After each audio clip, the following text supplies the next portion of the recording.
Arduino developing board programming করার জন্য আমাদের একটি আরডুইনো আইডি সফটওয়্যারের প্রয়োজন। এই যে এই সফটওয়্যারটি এখানে এই সফটওয়্যারের মাধ্যমে আমরা ডাউনলোড করতে হবে।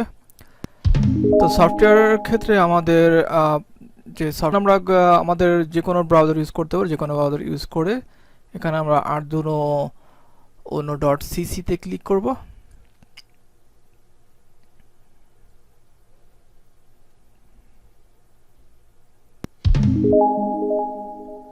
তো এখানে একটি পেজ আসবে, আরডুইনোর ওয়েবসাইটের পেজ আসবে। এখানে সফটওয়্যারে ক্লিক করে ডাউনলোড অপশন বাটনে ক্লিক করব।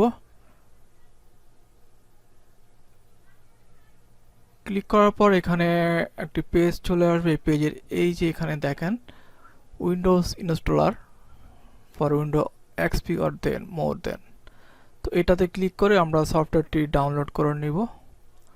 তো এখানে জিপও ডাউনলোড করা যায়, তো আমরা ওটা করে নেব। তো এখানে ক্লিক করার পর এই পেজটি আসবে। তো এখানে আমরা জাস্ট ডাউনলোড বাটনে ক্লিক করব। জাস্ট ডাউনলোড বাটনে ক্লিক করলে এই এটা ডাউনলোড বাটন অপশন আসলে আমি দেখিয়ে দিব আমার এটা কোথায় ডাউনলোড হচ্ছে। হ্যাঁ, কোথায় ডাউনলোড করতে চাচ্ছি সেই ফোল্ডারটি দেখিয়ে দিব।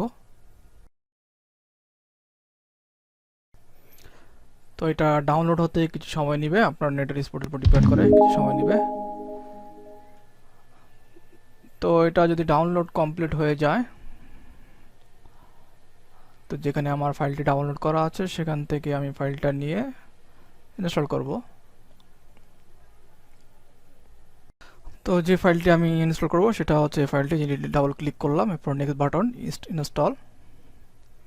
ইনস্টলে ক্লিক করলে এটা সম্পূর্ণ ইনস্টল হবে। ইনস্টল অবস্থায় কিছু ড্রাইভার ইনস্টলের জন্য অপশন আসবে, এখান থেকে আমি ড্রাইভারগুলো ইনস্টল করে নিব।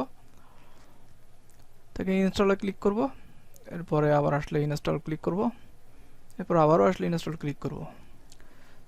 তো এভাবে ক্লিক করার পর ইনস্টল হলে আমি এখানে ক্লোজ বাটন আছে, সেখানে ক্লোজ ক্লিক করে সম্পন্ন করব। এরপর এটা অটোমেটিক্যালি আমার ডেস্কটপে আইকন হিসেবে চলে আসবে, সেখান থেকে আমি আমার প্রোগ্রামটাকে রান করব।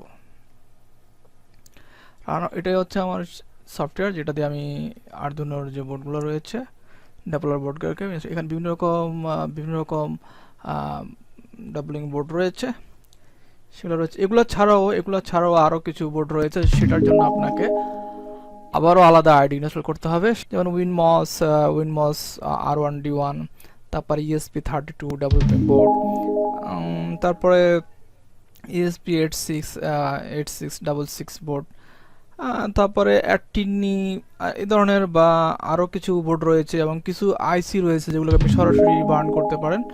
বিভিন্ন রকম আইসি রয়েছে যেগুলোকে আপনি আরডুইনো বোর্ডের মাধ্যমে ওই আইসির মধ্যে প্রোগ্রাম ইনস্টল করতে পারেন।